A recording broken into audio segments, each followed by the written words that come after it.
Ya, breaking news. Tom Haye, Ragnar Rotmangun, dan Nathan Choaon dalam perjalanan menuju Indonesia. Di informasi bola selanjutnya, toreh catatan minor lawan Indonesia. Pelatih Vietnam diminta tiru taktik mantan pelatih Real Madrid ini. Dan yang terakhir, saya tahu mereka, kata Kapten Persib Bandung soal 4 pemain naturalisasi baru di Timnas Indonesia. Simak selengkapnya di sini hanya bersama saya di Kampus Bola.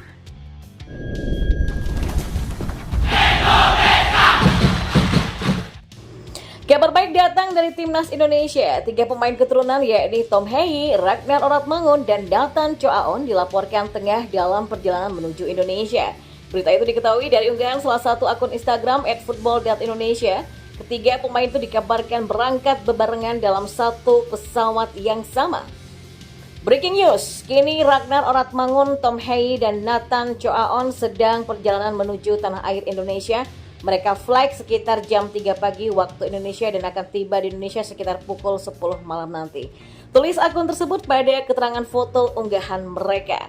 Ya, seperti diketahui ketiganya tengah menjalani proses naturalisasi untuk segera bergabung ke Timnas Indonesia. Tom Haye, Ragnar Rotmangun, dan Nathan Choaon dijadwalkan melakukan sumpah WNI pada Selasa esok 12 Maret 2024.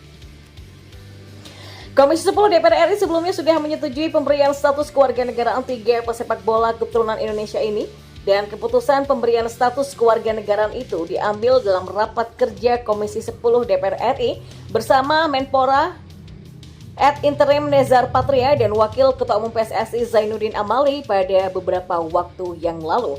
Jika semua berjalan dengan lancar, maka ketiganya berpotensi memperkuat Timnas Indonesia di laga kontra Vietnam pada kualifikasi Piala Dunia 2026. Ya, skuad Garuda akan menjamu The Golden Star Warriors di Stadion Tamaglora Bung Karno pada 21 Maret mendatang. Dan kita beralih ke informasi bola yang lainnya. Philippe Rosier semenjak menangani Vietnam nampak begitu kesulitan mengalahkan Timnas Indonesia. Yang terbaru, Timnas Vietnam dibuat tak berdaya oleh anak asuh Sinteyong, tepatnya kala Piala Asia 2023 di Qatar kemarin. Alhasil, beberapa pakar pengamat sepak bola Vietnam meminta Philippe Rosier untuk meniru gaya taktik Jose Mourinho sebagai mantan pelatih Real Madrid kala berjumpa dengan Indonesia di ajang kualifikasi Piala Dunia 2026 zona Asia nanti. Lain halnya dengan Timnas Indonesia, asuhan Sinteyong memiliki catatan apik saat bertemu dengan Vietnam. Dilansir dari berbagai sumber, Philippe Rosier sama sekali belum pernah menang ketika menghadapi Timnas Garuda di semua ajang.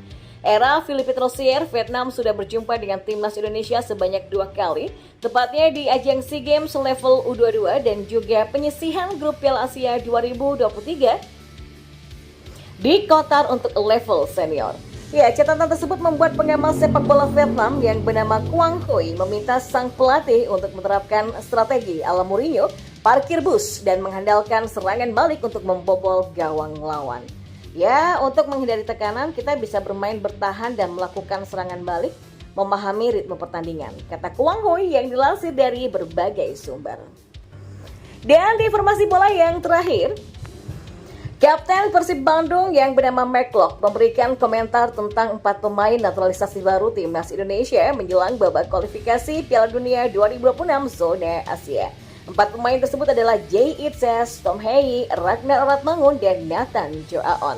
Ya, sebagai sama-sama pemain naturalisasi, ternyata McLock menilai kedatangan keempat punggawa ini dapat membuat tim Indonesia semakin kuat.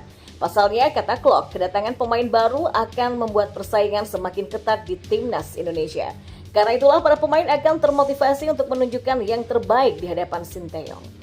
Persaingan selalu bagus dan kompetisi akan menjadi yang lebih tinggi. Karena kan semua ingin bermain, tapi cuma 11 yang bisa bermain, kata Klok saat ditemui seusai laga Persib versus Persija kemarin.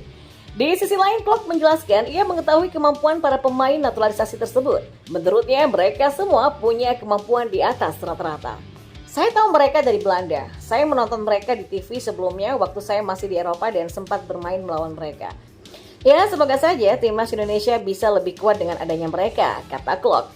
Nah, Timnas Indonesia sendiri akan berhadapan dengan Timnas Vietnam di grup F Piala Dunia 2026 zona Asia. Keduanya akan berhadapan dengan menggunakan sistem home and away. Sulit beradaptasi di tim barunya, posisi Pratama Arhan terancam di Timnas Indonesia. Nah, salah satu pemain Indonesia yang berkarir di luar negeri yakni Pratama Arhan dikabarkan masih mengalami kesulitan untuk beradaptasi dengan tim barunya Suwon FC di Liga Korea Selatan. Menurut akun Instagram resmi klub Suwon FC, pemain berusia 22 tahun tersebut tidak terlihat dalam susunan pemain baik di starting line up ataupun di bangku cadangan saat Suwon FC menghadapi Jeonbuk Motors pada Sabtu 9 Maret kemarin. Ya, kembali absennya pemain yang juga wakil kapten dari Timnas Indonesia U23 ini menjadi salah satu indikasi bahwa dia masih belum mampu beradaptasi dengan klub barunya tersebut. Pratama Arhan hanya beberapa kali terlihat dalam sesi latihan tim dan juga bermain di internal game saat resmi direkrut oleh tim yang berkompetisi di kasta tertinggi sepak bola Korea Selatan atau K1 League tersebut sejak Januari 2024 kemarin. Belansir dari laman transfermarket.co.id, sebelumnya Pratama Arhan juga sangat minim menit bermain ketika direkrut oleh tim asal Jepang yakni Tokyo Verdy. Selama 2 musim membela tim yang kini promosi ke G1 League tersebut, Pratama Arhan hanya main dalam 4 laga resmi klub dan lebih sering menghabiskan karirnya bermain melawan tim-tim universitas atau sekolah sepak bola. Ya, permasalahan adaptasi juga kembali disinyalir membuat Pratama Arhan untuk sulit mendapatkan jam terbang saat berkarir di Jepang. Kesulitan Pratama Arhan mendapatkan posisi di klub barunya Suwon FC. Hal ini membuat beberapa pihak berspekulasi mengenai peluang dirinya untuk tetap dipertahankan dalam starting line up Timnas Indonesia di bawah asuhan pelatih Sinteyong. Hal tersebut dikarenakan dia kini punya pesaing-pesaingan yang punya kualitas dan jam terbang di klub yang jauh lebih baik dibandingkan dia. Timnas Indonesia tentu punya nama Shani Patinama yang kini menjadi andalan klub asal Belgia yakni KAS Eupen. Nah, pemain keturunan asal Belanda tersebut memang sudah menjadi andalan di klubnya, bahkan sejak masih membela klub asal Norwegia yakni FK Viking. Nah, selain itu ada pula juga nama pemain keturunan baru yakni Nathan Choaon yang punya jam bermain lebih banyak di klub dibandingkan Pratama Arhan. Selain kedua nama tersebut, tentunya ada nama Edo Febriansa yang sewaktu-waktu juga bisa merebut posisi dari Pratama Arhan. Ya, kendati bek kiri yang punya kemampuan tendangan bebas cukup baik ini hanya bermain di Liga Indonesia bersama klub Persib Bandung. Namun peluang dirinya untuk menggeser Pratama Arhan di pos bek kiri masih terbuka lebar. Hal tersebut dikarenakan dia memang menjadi andalan dari pelatih Persib Bandung yakni Bojan Hodak di lini bek kiri saat ini.